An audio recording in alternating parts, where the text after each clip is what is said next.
योगी cabinet में 1.5 दर्जन नए मंत्री हो सकते हैं शामिल। मुलायम सिंह यादव की छोटी बहू अपर्णा यादव को मिल सकता है मंत्री पद। सरकारी नौकरी छोड़कर चुनाव लड़े बीजेपी नेताओं को भी कैबिनेट में जगह मिलने की उम्मीद। असीम अरुण और राजेश्वर सिंह बन सकते हैं मंत्री। योगी कैबिनेट में युवा नेताओं को भी जगह मिलने की उम्मीद। पंकज सिंह, शलभ त्रिपाठी को मिल सकती है जगह। पुरानी कैबिनेट के 1.5 से 2 दर्जन मंत्रियों की जगह बरकरार रहने की भी उम्मीद। उत्तर प्रदेश में सरकार बनाने को लेकर सीएम योगी की दिल्ली में बैठकें जारी। उत्तर प्रदेश चुनाव प्रभारी धर्मेंद्र प्रधान के साथ लंच पर बैठक की। धर्मेंद्र प्रधान से पहले नितिन गडकरी और अनुराग ठाकुर से भी मिले सीएम योगी। अनुराग ठाकुर ने उत्तर प्रदेश में प्रचंड जीत पर दी बधाई। उत्तर प्रदेश में प्रचंड जीत के बाद राष्ट्रपति रामनाथ कोविंद से भी मिले योगी आदित्यनाथ। राष्ट्रपति भवन में हुई शिष्टाचार मुलाकात। समाजवादी पार्टी के सांसद शफीकुर रहमान बर्क ने उत्तर प्रदेश में हार का ठीकरा जाटों पर फोड़ा। कहा, जाटों ने नहीं दिया साथ। इंडिया टीवी से बोले शफीकुर रहमान बर्क, जयंत चौधरी को दी गई थी 36 सीट, सिर्फ 8 जीते। जाटों के खिसकने से सपा को हुआ नुकसान। उत्तर प्रदेश में करारी हार पर आरएलडी अध्यक्ष जयंत चौधरी का बड़ा एक्शन। पार्टी की सभी इकाइयों और मोर्चे को तत्काल प्रभाव से भंग किया। केंद्रीय गृह राज्य मंत्री अजय मिश्रा ने कहा, अच्छी कानून व्यवस्था के कारण मिली इतनी बड़ी जीत, शुरू से ही बहुमत मिलने का था भरोसा। कल बीजेपी संसदीय दल की बैठक सुबह 9:30 बजे अंबेडकर सेंटर में 4 राज्यों में जीत पर प्रधानमंत्री का अभिनंदन। सांसदों को संबोधित करेंगे पीएम। 5 राज्यों में प्रचंड जीत के बाद लोकसभा में पीएम मोदी के पहुंचने पर जोरदार स्वागत। बीजेपी सांसदों ने काफी देर तक लगाए मोदी मोदी के नारे। बीजेपी सांसद और मंत्री काफी देर तक मोदी के सम्मान में थपथपाते रहे डेस्क। लोकसभा स्पीकर के बोलने के बावजूद जारी रहा मोदी मोदी का नारा। विधानसभा चुनाव में बम्पर जीत के बाद बीजेपी सांसदों का जोश हाय, विक्ट्री साइन दिखाते नजर आए। लखीसराय हिंसा में 9 लोगों की मौत को लेकर बिहार विधानसभा के स्पीकर पर भड़के सीएम नीतीश कुमार। कहा, संविधान का उल्लंघन न करे स्पीकर, इस तरह सदन नहीं चलेगा। स्पीकर के 2 दिन में रिपोर्ट मांगने पर नीतीश को आया गुस्सा। कहा, कमेटी की रिपोर्ट आने पर ही कार्रवाई, रोज ये मामला उठाना ठीक नहीं। नीतीश ने विधानसभा स्पीकर विजय कुमार सिन्हा को चुप रहने को कहा। इस पर भी मंजूर नहीं, आप कौन होते हैं मुद्दा उठाने वाले, कहा। पंजाब के मनोनीत मुख्यमंत्री भगवंत मान ने लोकसभा की सदस्यता से दिया इस्तीफा। भगवंत मान ने लोकसभा स्पीकर को सौंपा इस्तीफा। 3:30 बजे लोकसभा में देंगे फेयरवेल स्पीच। भगवंत मान ने कहा, संसद को बहुत मिस करूंगा, पंजाब के लोगों ने सौंपी बहुत बड़ी जिम्मेदारी। शपथ ग्रहण से पहले भगवंत मान की अपील। पंजाब के लोगों को पीली पगड़ी में 16 मार्च को शपथ ग्रहण में शामिल होने को कहा। महिलाओं से पीला शॉल या दुपट्टा ओढ़ने की अपील की। पूर्व सीएम चन्नी पर पंजाब कांग्रेस नेता सुनील जाखड़ का हल्ला बोल। कहा, करप्शन के नाम पर ऐसे शख्स को लाया गया जिस पर करप्शन के आरोप लगे। सुनील जाखड़ ने कहा, कांग्रेस वर्किंग कमेटी में बैठे लोगों ने चन्नी के नाम की सिफारिश की। पार्टी को चन्नी को सीएम बनाने से नहीं हुआ कोई फायदा। कांग्रेस वर्किंग कमेटी की बैठक पर बोले कांग्रेस नेता हरीश रावत। कहा, रणनीतिक चूक की वजह से हारे चुनाव, बदलाव की सोच को जीत में नहीं बदल पाए।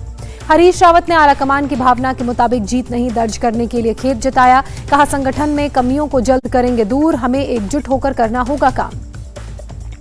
उत्तराखंड में सरकार गठन पर पुष्कर सिंह धामी का बयान। कहा, जल्द ही विधायकों की होगी बैठक, चुना जाएगा विधायक दल का नेता।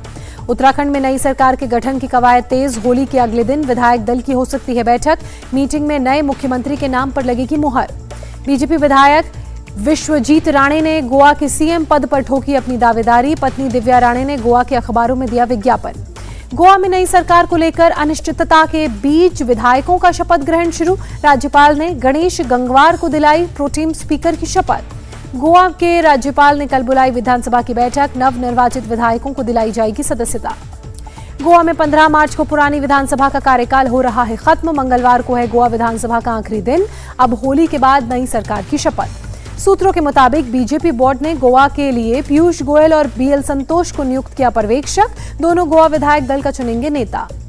महाराष्ट्र विधानसभा में बीजेपी विधायक मंगल प्रभात लोढ़ा ने की दी कश्मीर फाइल्स को टैक्स फ्री करने की उठी मांग। डिप्टी सीएम ने कहा, जल्द करेंगे इस पर फैसला।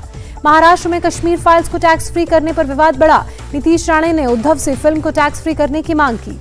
शिवसेना सांसद प्रियंका चतुर्वेदी ने पूछा, टैक्स फ्री की मांग क्यों कर रहे हैं फिल्म मेकर? फिल्म जनता की भलाई के लिए है तो निर्माता मुफ्त स्ट्रीमिंग करें। जम्मू में डोगरा फ्रंट के कार्यकर्ताओं का प्रदर्शन। दी कश्मीर फाइल्स फिल्म के समर्थन में लहराए poster banner. Comedian Kapil Sharma को किया बॉयकॉट। फिल्म कश्मीर फाइल्स के विरोध पर सियासी भूचाल। गिरिराज सिंह का कांग्रेस पर निशाना। बोले, हकीकत बेपर्दा होने से एजेंडा जीवियों को दर्द। छत्तीसगढ़ के नारायणपुर में बड़ा नक्सली हमला, आईईडी ब्लास्ट में आईटीबीपी का एक जवान शहीद, एक घायल। जवानों के रूटीन गश्त के दौरान नक्सलियों ने आईईडी ब्लास्ट किया। कल भोपाल में शराब की दुकान पर पत्थर मारने के बाद उमा भारती ने सीएम शिवराज को लिखा खत, कहा शराबबंदी की पहल करे सरकार। उमा भारती ने कहा, मैंने राज्य की स्त्रियों और बच्चों के सम्मान के लिए मारा पत्थर, नियम के खिलाफ खुली थी शराब की दुकान। लुधियाना में real estate company Omaxe group के ऑफिस पर आईटी रेड, टीम ने खंगाले दस्तावेज। रूसी सेना ने कीव के पूर्वी इलाके में की बमबारी, बम गिरने से 9 मंजिला अपार्टमेंट में तबाही, 2 लोगों की मौत, 3 अस्पताल में भर्ती। कीव में 9 मंजिला अपार्टमेंट पर रॉकेट अटैक के बाद लगी आग। यूक्रेन के इमरजेंसी वर्कर्स बुजुर्ग महिलाओं को इमारत से रेस्क्यू करते नजर आए, 4 लोगों को भी बचाया गया। कीव के बाहरी इलाके में रूसी बमबारी के ब्रोवरी ईस्ट इलाके के 2 काउंसलर की मौत, यूक्रेन के अधिकारियों ने की पुष्टि। कीव के एंटोनोव एविएशन प्लांट में लगी आग, फैक्ट्री पर बमबारी के बाद उठी आग की लपटें। यूक्रेन के मारियापोल के एक अस्पताल में मैटरनिटी वार्ड पर रूस की बमबारी, महिला और उसके नवजात बच्चे की मौत हुई। बमबारी में घायल होने के बाद महिला को दूसरे अस्पताल भर्ती कराया गया, फिर भी महिला और उसके बच्चे की नहीं बचाई जा सकी जान।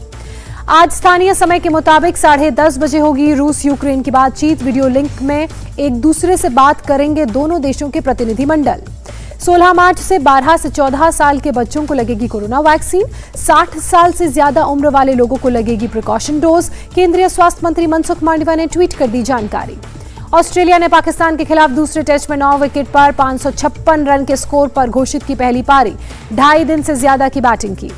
देश में फिर बढ़ी थोक महंगाई, फरवरी में 13% से ऊपर पहुंचा महंगाई दर, क्रूड ऑयल रेट में उछाल से पड़ा असर। इंडिया टीवी हर वक्त हर जगह डाउनलोड करने के लिए सर्च करें India TV news Google play store या ऐप स्टोर पर।